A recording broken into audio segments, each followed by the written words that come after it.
Okay, so let's try to do the next one then. If no questions, we can do the next one. So number 3, if a person asks a student regarding a Halachic question, and there are 12 mil between him and his teacher, he is permitted to answer. Furthermore, to prevent a transgression, it is permitted to give a Halachic judgment even in the presence of one's teacher. Okay. What does the above imply? For example, when one sees a person performing forbidden act because he was unaware of the prohibition, or because of his perversity, he should try to prevent him by telling him this is forbidden. This applies even in his teacher's presence. And even though the teacher had not given him permission. Whenever the desecration of the God's name is involved, no deference is paid to the teacher's honor. So Rabbi Reuven Shlita always uses this line, right? When they ask him why he's going to against this clown, about that clown.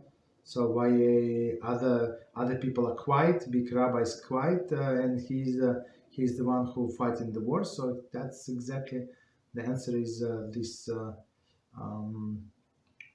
this verse, right? When what Rambam says, when the desecration of God's name is involved, no, so we don't have respect to rabbi. Maybe big rabbi going to say something. Of course, you consult and you make sure that whatever you do is proper, right? In according to Halachah, right? And then you fight the wars of HaShem to prevent the desecration of His holy name.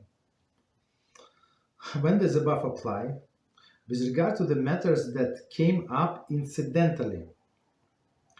However, establishing oneself as a Halachic authority and to sit and reply to all who ask concerning Halachic matters is forbidden. It's very interesting. So I mean, if somebody, if like simple idea of this would be like it's before Shabbos, and somebody like a lady came, your neighbor came, and she asked you a question about whatever laws of Shabbos. So you're not going to tell her, no, go to this rabbi. I'm such a humble person. I cannot answer. No. What do you mean? It's very important for her to know right now. So if you know the answer, so don't defer to somebody else. So say give you an answer. So of course, like as Rambam explained, we have to apply this halacha with a sense also. Okay. So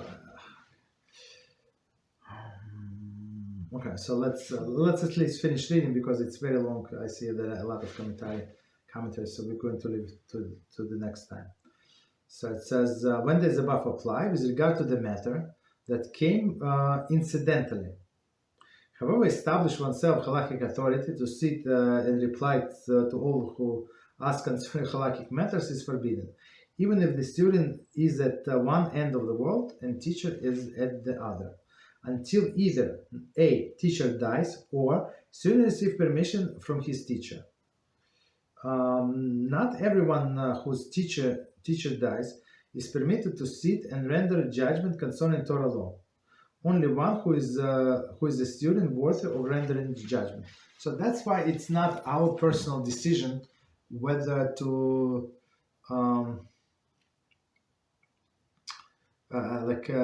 whether to render judgment or not. So it has to be evaluated by a teacher. Do I fit to do that or not? So I have some people, and they would come to my house and ask me somebody asked me this question. I said this and this. Is it correct?